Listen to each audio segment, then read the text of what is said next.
Hey y'all, it's Brianna. I am here with my first Bible study. I have never actually done, in my adult life, I've never actually done a group devotional or it's been on my heart the last 2 or 3 weeks to get started, and I don't know where to start. So that's why I was just like, let's just start. I guess there's no really right or wrong. I know that I wanted to start in Esther just because I've always heard about this beautiful girl who the king showed favor to because of her beauty, and she saved a whole nation. And I know it's deeper than that, so I want to give my own interpretation and read a little further than what a sermon has told me. And so we're going to start. So it says, the King's Banquet. These events happened in the days of King Xerxes, who reigned over 127 provinces stretching from India to Ethiopia. At that time, Xerxes ruled his empire from his royal throne at the fortress of Susa. In the 3rd year of reign, he gave a banquet for all his nobles and officials. He invited all the military officers of Persia and Media, as well as the princes and nobles of the provinces. The celebration lasted 180 days, a tremendous display of the opulent wealth of his empire and the pomp and splendor of his majesty. When it was all over, the king gave a banquet for all of the people, from the greatest to the least, who were in the fortress of Susa. It lasted for 7 days and was held in the courtyard of the palace garden. The courtyard was beautifully decorated with white cotton curtains and blue hangings, which were fastened with white linen cords and purple ribbons, to silver rings embedded in marble pillars. Gold and silver couches stood on a mosaic pavement in purpura marble, mother of pearl, and other costly stones. Drinks were served in gold goblets of many designs, and there was an abundance of royal wine, reflecting the king's generosity. By edict of the king, no limits were placed on the drinking, for the king had instructed all of his palace officials to serve each man as much as he wanted. At the same time, Queen Vashti gave a banquet for the women in the royal palace of King Xerxes.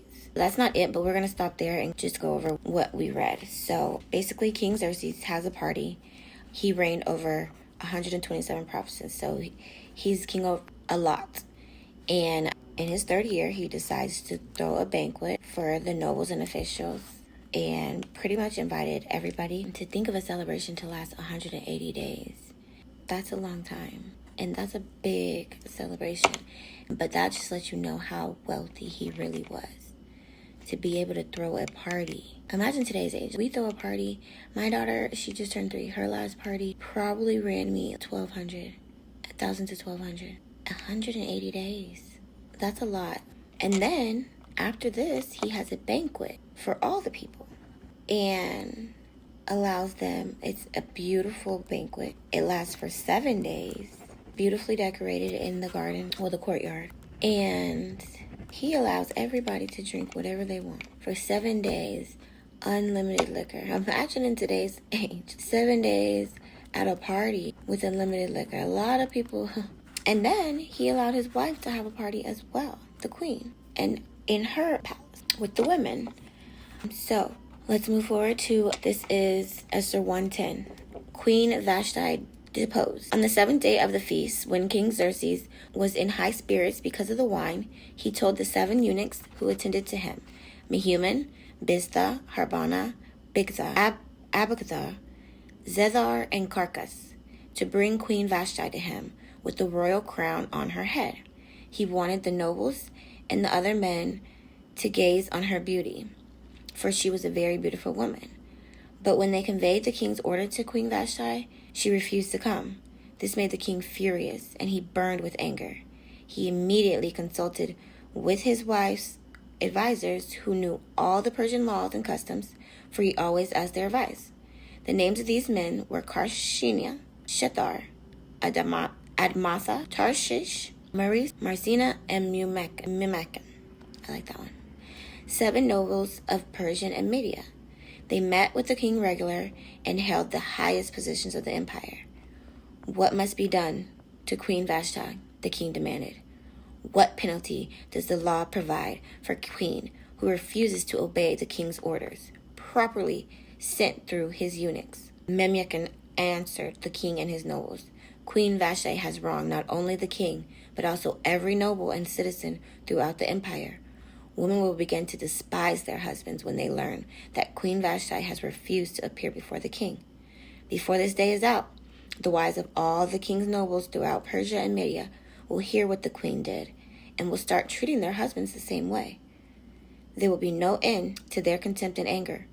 So if it please the king, we suggest that you issue a written decree, a law of the Persians and Medes that cannot be revoked. It should order that Queen Vashti be forever banished from the presence of King Xerxes, and that the king should choose another queen more worthy than she. When this decree is published throughout the king's vast empire, husbands everywhere, whatever their rank, will receive proper respect from their wives. The king and his nobles thought this made good sense, so he followed Memucan's counsel. He sent letters to all parts of the empire, to each province in its own script and language, proclaiming that every man should be ruler of his home and should say whatever he pleases. Assuming, yes, so the feast is over because it says on the 7th day. So we know this is after 180 days of a party. And then a 7-day feast with everybody, unlimited liquor. So the king is feeling himself. He's around his friends, just drunk, I'm sure, drunk as hell, drunk as heck. And just feeling himself, he say, hey, I want y'all to look at my wife. I want her to come in here and everybody see how beautiful she is. Walk around and look at her. And they go and they get her.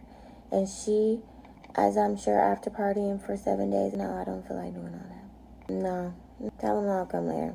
They go back and tell him this. He's furious. He says, what do we do about this?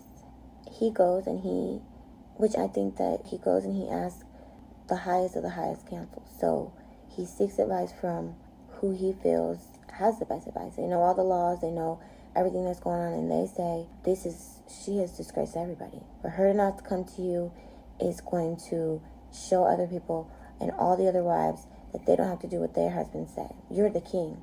And if your wife doesn't respect you, these other people's wives are not going to do, they're going to follow suit. And we can't have that.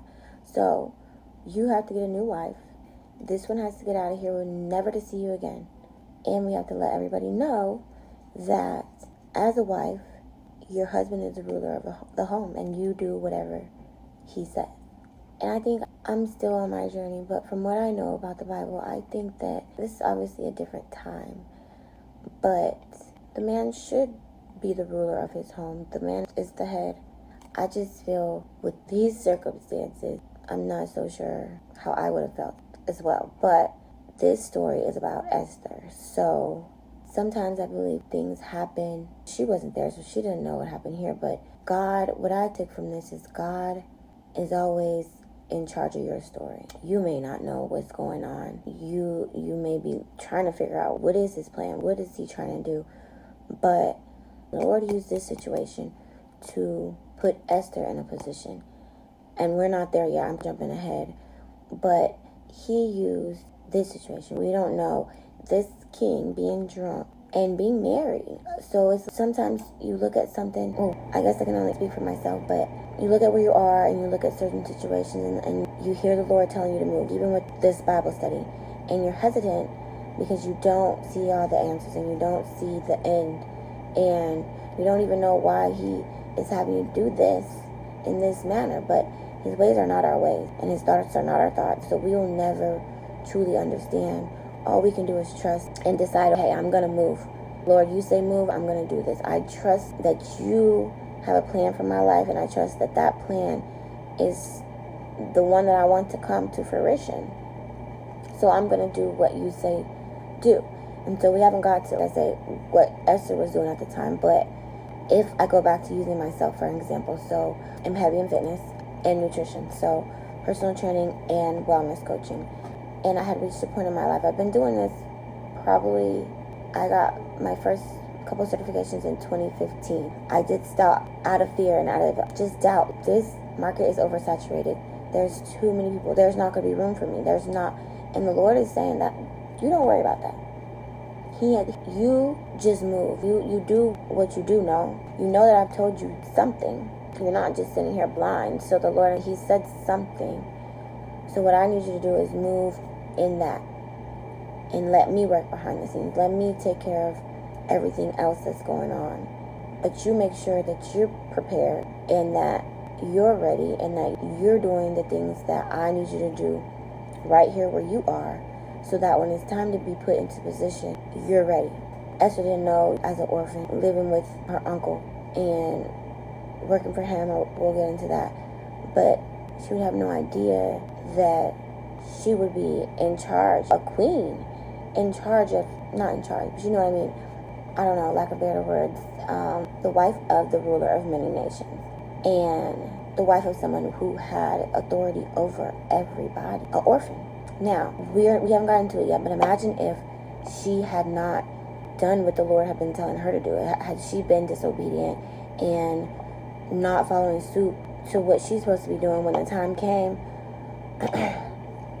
because we heard in the devotion that the king sets out to look for a new wife, she wouldn't be ready, or she wouldn't be show up to the party, whatever the case may be. And so I feel like today, what this is telling me is just to continue to prepare, to continue to put myself in position, regardless of how long it takes, regardless of what it's looking like, regardless of if it's not looking like anything. If God has gone silent for a season, if he is using that silence to show me that I have everything that I need, whatever the case may be, I have to listen to him.